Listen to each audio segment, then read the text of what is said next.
Hello friends, I am back with another video explanation and today in this video module, in this video lesson I'll be explaining you, I'll be teaching you, I'll be covering the topic production possibility curve and production possibility frontier. What is production possibility set? So everything which is in and around production possibility we will be discussing in this video.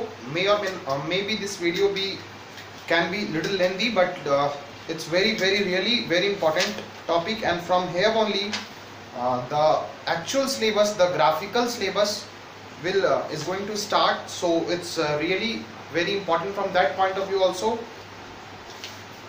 Now let me come to Hindi.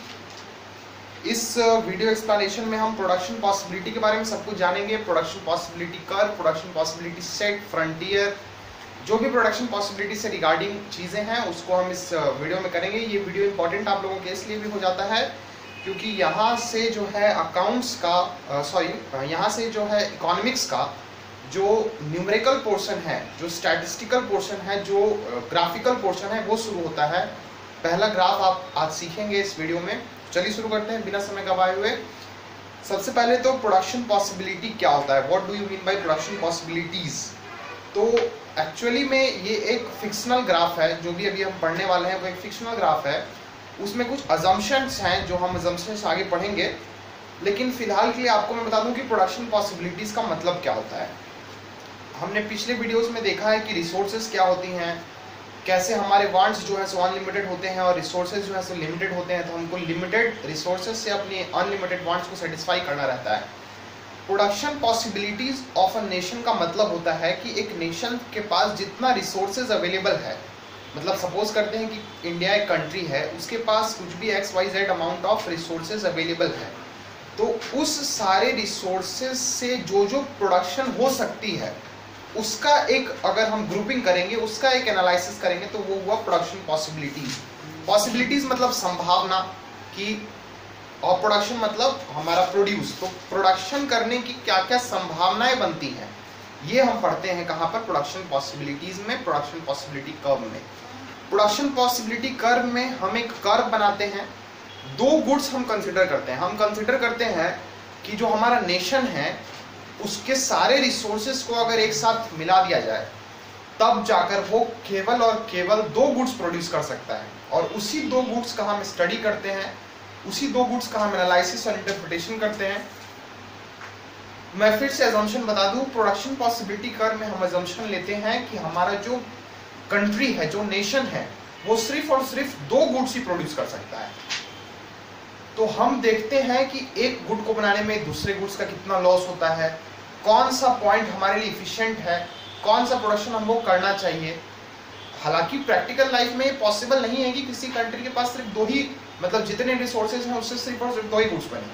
अब suppose करते हैं India के पास ही जितने resources हैं उससे हजारों लाखों करोड़ों गुड्स बन सकते हैं. अमेजोन ही सिर्फ बताता है कि 4 करोड़ प्रोडक्ट्स हैं हमारे पास. तो ये पॉसिबल नहीं है इन प्रैक्टिकलिटी.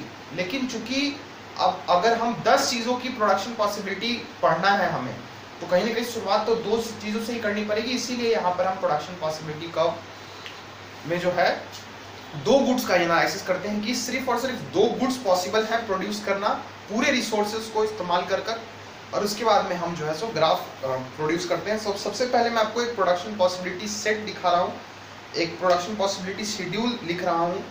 शेड्यूल क्या है, मतलब कि जो हमारी प्रोडक्शन पॉसिबिलिटी है उसको एक टेबुलराइज फॉर्म में, टेबल के फॉर्म में मैं लिख रहा हूँ. जैसे कि यहाँ पर हम सपोज करते हैं, ये एक नया बोर्ड मैंने लिया है आप ही लोगों के लिए. तो हम यहाँ पर चलिए कि हम सपोज करते हैं कि हमारा जो है वो गुड X है और गुड Y है. ठीक है, यहाँ पर हम सपोज करते हैं कि हम जब गुड X को प्रोड्यूस नहीं कर रहे हैं तो 21 यूनिट हमारा गुड Y प्रोड्यूस हो रहा है. ठीक है, उसके बाद हम इसका 1, 2, 3, 4 और 5. यहाँ पर क्या है कि गुड X और गुड Y दो गुड्स हैं. गुड X अगर एक भी नहीं प्रोड्यूस करना है तो 21 units of good Y produce हो रहा है. ठीक है, दूसरा ये एक फिक्शनल डाटा है, मैंने क्रिएट किया खुद से. यहाँ पर 20। इस डाटा को आप लोग अपने नोटबुक्स में नोट करिए और खुद से भी जो मैं करूंगा वो करिएगा, तो that will be better beneficial for you.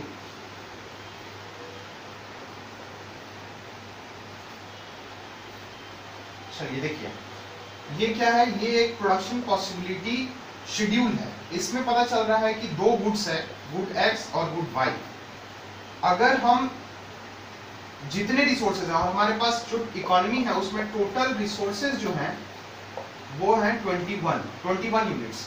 तो 21 यूनिट्स अगर हम रिसोर्सेज लगा रहे हैं तो हमको 21 यूनिट्स गुड वाई प्रोड्यूस हो रहा है, लेकिन हमारा गुड एक्स जो है वो एक भी यूनिट नहीं प्रोड्यूस हो रहा है।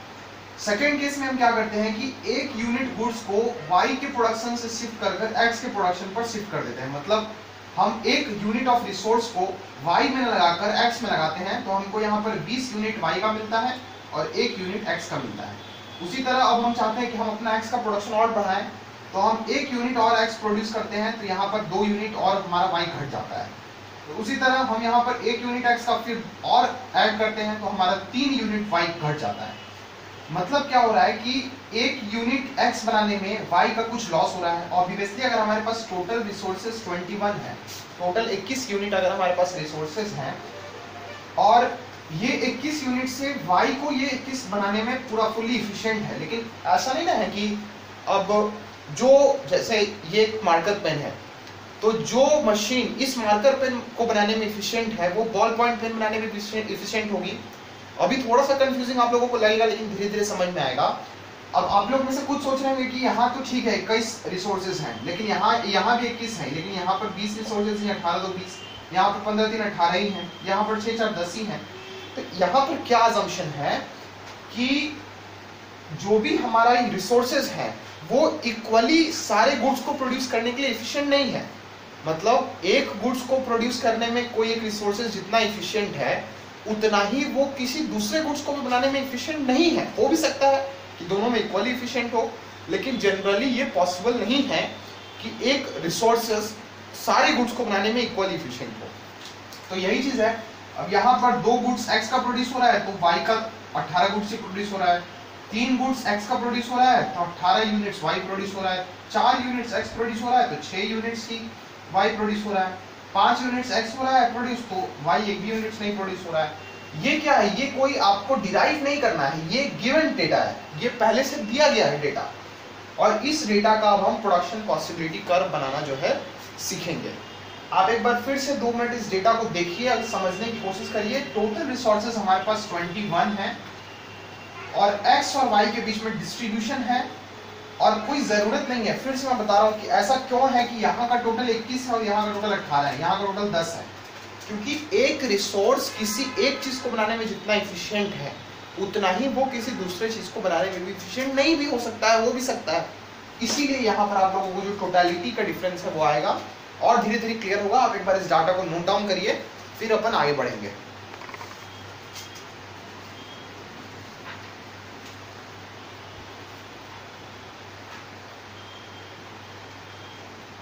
आई होप आप लोग नोट कर लिए होंगे। अब चलिए मैं आपको जो basics of creation of graph है वहां से शुरू करूंगा कि कैसे ग्राफ को अपन बनाते हैं। तो मैं यहाँ फ्री हैंड बना रहा हूँ, आप लोग स्केल से बनाइएगा। सबसे पहले तो एक स्ट्रेट लाइन दी जाती है और फिर एक हॉरिजेंटल और एक वर्टिकल लाइन दी जाती है। जैसा कि यहाँ पर एक हॉरिजेंटल और एक वर्टिकल लाइन आप देख रहे हैं। इसको अपन चारों साइड 4 एरोज देते हैं, क्योंकि ये ग्राफ जो है कहीं भी जा सकता है, इंफिनिटी तक जाता है। यहाँ वाले पॉइंट को हम 0 लिखते हैं, इसको आप x डैश y और y डैश लिख सकते हैं। तो ये जो है इसको कार्टेशियन प्लेन बोला जाता है, जिसमें हम कोई भी ग्राफ बनाते हैं। अब देखिए यहाँ पर क्या हमको दिख रहा है, यहाँ पर तो ये 1 2 3 4 5 एकदम यूनिफॉर्म है। यहाँ पर क्या है, 0 है, 6 है, 15 है, 18 है, 20 है, 21 है। तो अब जो है आप यूनिट्स खुद से डिसाइड कर सकते हैं। ये बहुत बेसिक्स है, 6 7 8 9 में बच्चों को पढ़ाया जाता है। तो यहाँ पर x एक्सिस पर जो है मैं गुड x को प्लॉट करूंगा और यहाँ पर y एक्सिस पर जो है मैं गुड y को प्लॉट करूंगा। ठीक है, अपन एक एरो ऐसे लगा सकते हैं। अब देखिए गुड x क्या है, ये तो काफी यूनिफॉर्म है। 1 2 3 4 5 6, 1 2 3 4 5 6। यहाँ पर अपन ने गुड एक्स प्लॉट किया, लेकिन यहाँ पर आप एक दो करके करेंगे तो ये बहुत बड़ा हो जाएगा, इसीलिए एक यूनिट को हम मान लेते हैं कि 1 unit is equal to 3 units. ठीक है, तो 3, 6, 9, 12, 15, 18, 21। यहाँ पर आपको साइड नोट में आप लिख सकते हैं 1 यूनिट इज इक्वल टू 3 या 3 रिसोर्सेस, 3 वाई, ऐसा भी लिख सकते हैं। ठीक है, वो आपके ऊपर डिपेंड करता है। अब क्या है कि आपको बहुत ही कोऑर्डिनेट ज्योमेट्री का बेसिक प्रिंसिपल है कि कैसे ग्राफ्स अपन प्लॉट करते हैं। अब जैसे देखिए यहाँ पर गुड x 1 है और y 20 है, इसका जो कोऑर्डिनेट आएगा वो आएगा 120। इसको अपन ऐसे लिखते हैं।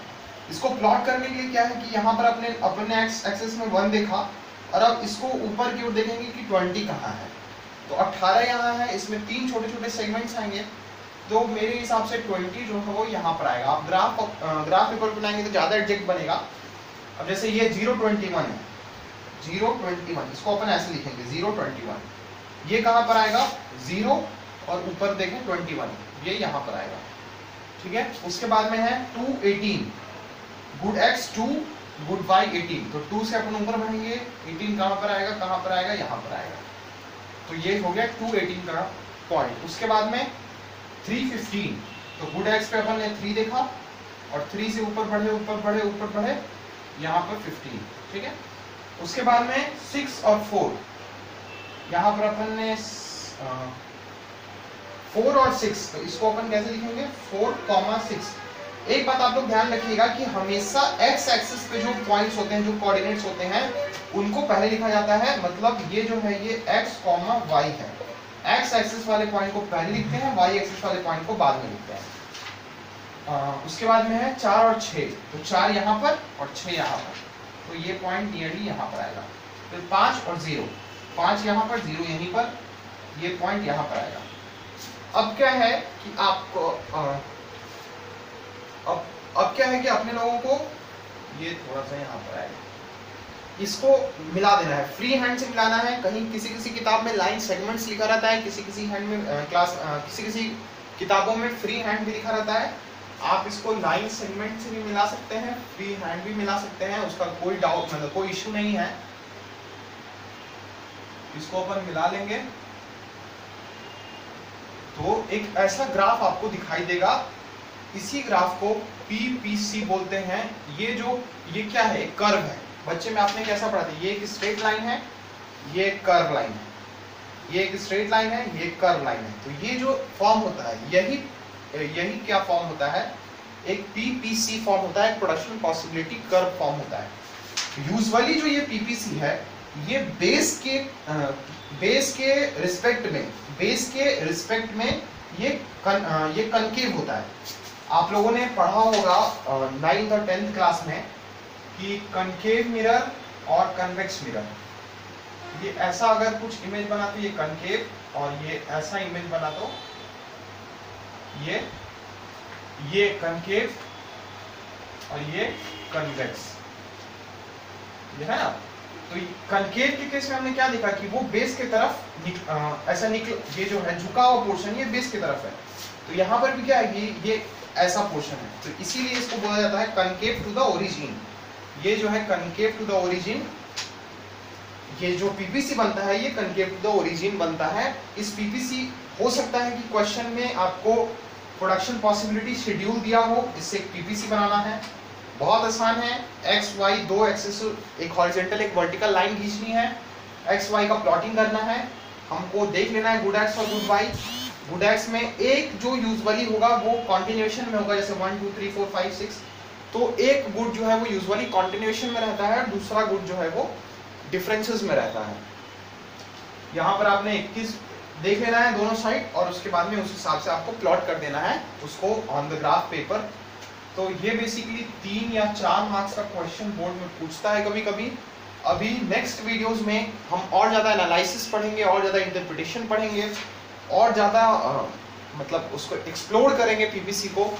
अभी आगे PPC का रोटेशन, PPC का रिवॉल्यूशन, PPC में ग्रोथ, इकोनॉमिक ग्रोथ कैसे डिटेक्ट करेंगे, वो सारी चीज़ें अभी हमको आगे पढ़नी है। तो ये जो वीडियो है ये बेसिक एक PPC कंस्ट्रक्शन कैसे करें इसका वीडियो है, पीपीसी कैसे बनाएं इसका वीडियो है।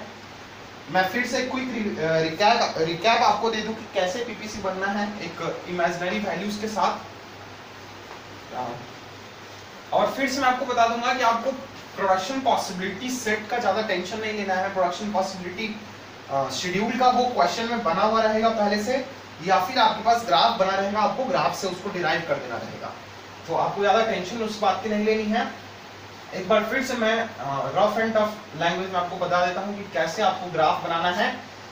सबसे पहले आपको एक स्ट्रेट लाइन हॉरिजॉन्टल और एक वर्टिकल लाइन खींचनी है। यहाँ पर 0 लिखना है, ये x डैश x यहाँ पे एरो लगाने हैं, y डैश और y, ये हो गया आपका कार्टेशियन प्लेन। आपने 9-10 की कोऑर्डिनेट ज्योमेट्री में पढ़ा होगा, इसको अपन कार्टेशियन प्लेन बोलते हैं। इसके बाद में जो आपका डाटा होगा गुड एक्स और गुड वाई, उसमें एक डाटा यूजुअली कंटिन्यूएशन में होगा, उसको आप कहीं भी एक्स और वाई एक्सेस पे लिख सकते हैं, उसका कोई इशू नहीं है। अपन अगर गुड एक्स गुड वाई है तो उसको चाहते हैं कि एक्स को एक्स एक्सेस पे लिखे, कंफ्यूजन ना हो। यहाँ पर आपको एक क्रिएट कर देना है, नंबरिंग कर देनी है। उसके बाद यहाँ पर आपके ग्राफ पेपर में छोटे छोटे डिस्टेंसेस बने रहते हैं। अब आपको देखना है कि आपका जो वाई वाला डाटा है वो किस हिसाब का है। हो सकता है कि ये बहुत बड़ा हो, 100, 90, 70, 50, 30, 0, ऐसा कुछ डाटा हो। तो ऐसा अगर डाटा हुआ तो आप इसको 20 का ले सकते हैं, 20, 40, 60, 80, 100, ऐसा कुछ आप ले सकते हैं। तो यहाँ पर थोड़ा सा आपको अपना प्रेजेंस ऑफ माइंड लगाना है कि कैसे क्या ले। उसके बाद में ये देखिए 0, 100 है, 0, 100, तो यहाँ पे एक पॉइंट बन गया। 190, 1 यहाँ पर और 80 और 90 इसके बीच में 90, 190, 270, 2 यहाँ पर, 60 और 80 के बीच में 70, 350, 3 यहाँ पर, 60 इसके बीच में 50, 430, 4 यहाँ पर, 20 और 30 के बीच में 4, 50, 50 यहाँ पर। बस आपको इसको ऐसे बनाना है और मिला देना है। हाउ इजी इज दिस, आप लोग ने देखा। और नेक्स्ट वीडियोस में पीपीसी का एक्सप्लेनेशन मैं बताऊंगा, पीपीसी को कैसे और आप उसका एनालिसिस कैसे कर सकते हैं, कैसे आप पीपीसी को बढ़िया तरह से समझ सकते हैं, ये सब मैं नेक्स्ट वीडियोस में बनाऊंगा। अभी के फिलहाल इस वीडियो में सिर्फ पीपीसी कंस्ट्रक्शन के बारे में मैंने आपको बताया। आई होप ये वीडियो आपको पसंद आई होगी। अपने फ्रेंड्स के बीच इस वीडियो को शेयर कीजिए, वीडियो को लाइक कीजिए, हमारे चैनल को सब्सक्राइब कीजिए। मैं आपसे मिलता हूँ अगले वीडियो में, तब तक के लिए जय हिंद, वंदे मातरम। Thank you for watching my video. Thanks so much.